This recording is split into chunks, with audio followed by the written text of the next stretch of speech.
ang nagbayad ay China para atakihin ang maraming personalidad.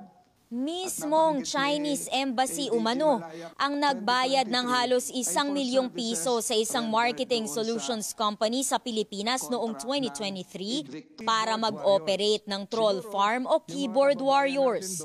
Ayon yan sa mga dokumentong isiniwalat ni Senator Francis Tolentino sa isang Senate hearing. Ang siste, daan-daang fake social media accounts ang ginawa ng kumpanya para ipakalat ang iba't ibang mensaheng iniutos ng China at mag-post ng mga negatibong komento laban sa mga government officials na tumutuligsa sa China. Akala natin ay yun ang tunay na sentimiento ng mga nagpo-post at nagre-react, subalit ito pala nagpapatunay na binayaran. Binayaran ng People's Republic of China para sirain hindi lang ang kredibilidad ng isang tao o namumuno kung hindi ng ating bansa.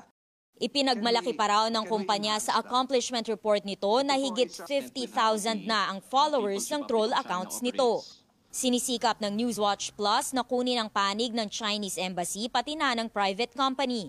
Ayon kay Tolentino, marami pang ibang kumpanya ang binayaran ng China para sa disinformation at influence operations. At ayon sa National Security Council o NSC, ganito talaga ang gawain ng China.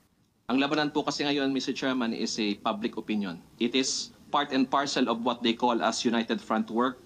May mga indikasyon rin daw na kumikilos na rin ang Beijing para impluwensyahan ang magiging resulta ng halalan sa Mayo sa pamamagitan ng pagpapakalat ng paninira sa mga kandidatong anti-China at papuri naman para sa mga kandidatong pro-China.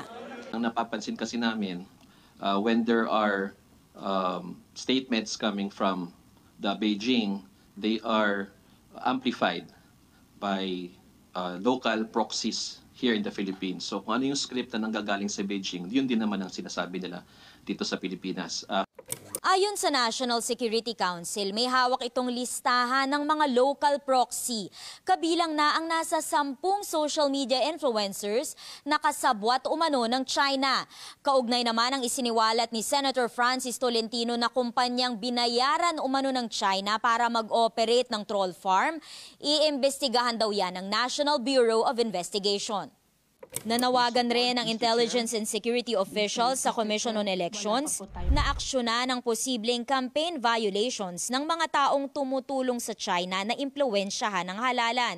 Delikado at nakababahala ito ayon kay COMELEC Chairman George Garcia, lalo na kahit ang komisyon, biktima raw ng trolls na nagsasabing hindi ito mapagkakatiwalaan.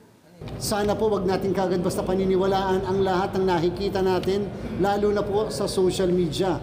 Dapat totoo. Para sa impormasyong napapanahon at on-demand, Amor Santos, Newswatch Plus.